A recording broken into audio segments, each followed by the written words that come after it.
the Salinas Rodeo. Called as much because rodeo is a Spanish word, and as my elementary class will tell you, the letter E always sounds like A in Spanish. I can safely say that this year's event ticked all the major boxes for rodeo, and sorry, but 30 years of calling it as much isn't going to change overnight. Of course, there was the old standard of bareback bucking broncos, and this is actually a pretty good example of what a ride should look like. And there were a fair number of times when the horse got the better of the rider. But then there was one ride where it was hard to tell who came off worse. The horse went straight into the arena wall and then rolled backward on top of the rider. The cowboy was able to leave under his own power, so I guess he proved that any ride you can walk away from is a good one. Calf roping is pretty simple. There's this little steer that's run away, and you gotta go and catch him. Then tie him up so he doesn't do it again. The faster the better. But sometimes that little calf slips the rope and laughs all the way back to the barn. Team roping is essentially the same thing, but for type A cowboys, who want to make sure the calf isn't going anywhere, so they rope him by both the head and the legs. Same scenario though, sometimes that little calf is just a tad bit slippery. If you don't trust your rope, steer wrestling might be for you. It's pretty easy. You just jump off your horse, land on the steer, then use your momentum to drag him to the ground. However, you don't get any points until he's completely on his back. It was good to see an Indiana boy represented in the arena, and that was a pretty good run. But if you want to win, it's got to look something like this. Now that was fast. Now some boys aren't content to wrestle with the little steers, so they trade up to the bulls. However, unlike the horses, there's only one way to get off a bull. And while a bronco will settle down after you stop tugging on him, a bull remembers. And the longer you pull on that rope, the more he's going to want to make you pay for it once he's got you off his back and onto level ground. And Salinas has its own brand of craziness. They call it bullfighting, but it's really bull avoiding. The goal is to get the bull to run at you, and using various tricks, you get out of the way at the last possible second. This guy is really good at it. But sometimes, the bull just doesn't go for any tricks, and he wrecks the fighter's day. And keeps wrecking it. Good on the fighter for staying out there, though. Yeah, that bull is really pissed. The other Salinas specialty is called calf dressing. They take some flack for this, but the objective is to get a pair of oversized blue jeans on the hind legs of a calf. Why they do this, I'm not quite sure. Needless to say, the calf is rarely enthusiastic to cooperate. The ladies don't get nearly as many events as the boys. Basically, it's the beauty contests and barrel racing, and only one of those is exciting. I'll give you a hint. It's the one that involves barrels and going really, really fast. The rodeo also comes with a lot of side entertainment. If the Texas two-step is your style, there's live music. I didn't witness any line dancing firsthand, but there had to be some somewhere. There also was a motocross trick show. I'm not sure why, but you have to admire a willingness to repetitively flip a motorbike regardless of the venue. However, the star of the sideshows had to be the one-armed bandit. This guy lost his right arm in an accident years ago, but he's trained bison to perform and climb on top of his trailer. Let me repeat that. He's trained bison, not dogs, not donkeys, not horses, bison, to climb on top of a truck trailer.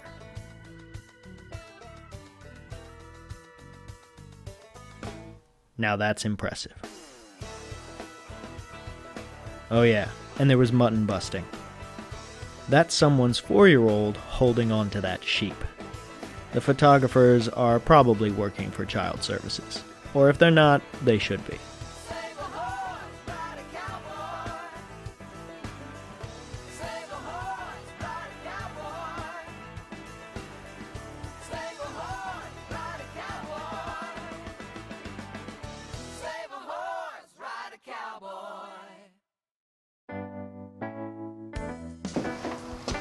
So, all in all, it's a pretty good show.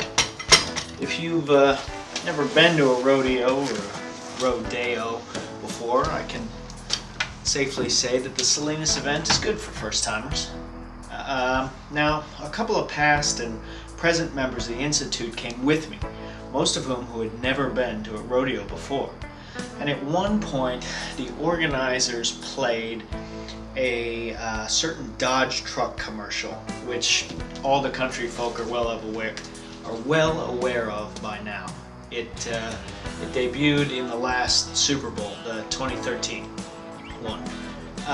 It's a simple photographic slideshow that accompanies a radio address from the late 70s by an announcer named Paul Harvey, who some people know and some people have never even heard of, surprisingly, even though he was very famous. Now, if you've ever watched a Super Bowl before, and you're aware of the commercials contained therein, you'll know that most of them are about sex and cheap humor.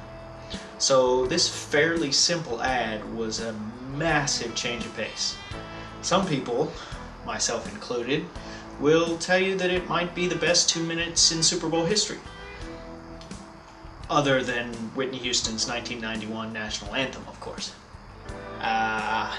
Anyway, so they showed the Dodge commercial at the rodeo, and it had a pretty strong effect on the people I was with, especially since they'd never seen it before.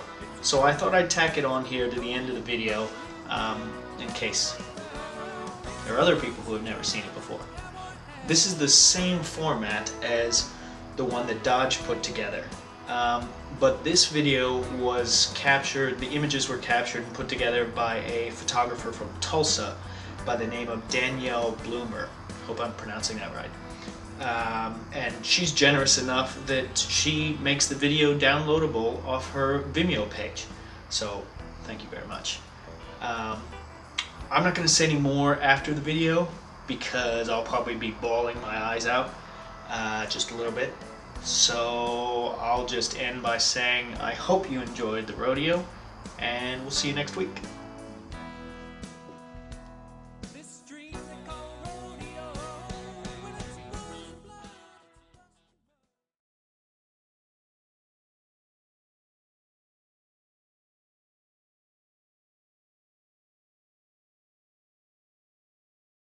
And on the 8th day, God looked down on his planned paradise and said, I need a caretaker. So God made a farmer. God said, I need somebody willing to get up before dawn, milk cows, work all day in the fields, milk cows again, eat supper, then go to town and stay past midnight at a meeting of the school board. So God made a farmer. I need somebody with arms strong enough to wrestle a calf and yet gentle enough to deliver his own grandchild. Somebody to call hogs, tame cantankerous machinery, come home hungry, have to wait lunch until his wife's done feeding visiting ladies, then tell the ladies to be sure and come back real soon and mean it. So God made a farmer. God said, I need somebody willing to sit up all night with a newborn colt and watch it die, then dry his eyes and say, maybe next year. I need somebody who can shape an axe handle from a persimmon sprout, shoe a horse with a hunk of car tire, who can make harness out of hay, wire, feed sacks, and shoe scraps, who planting time and harvest season will finish his 40-hour week by Tuesday noon, and then painin' from tractor back put in another 72 hours. So God made a farmer. God had to have somebody willing to ride the ruts at double speed to get the hay in ahead of the rain clouds and yet stop in midfield and race to help when he sees the first smoke from a neighbor's place. So God made a farmer.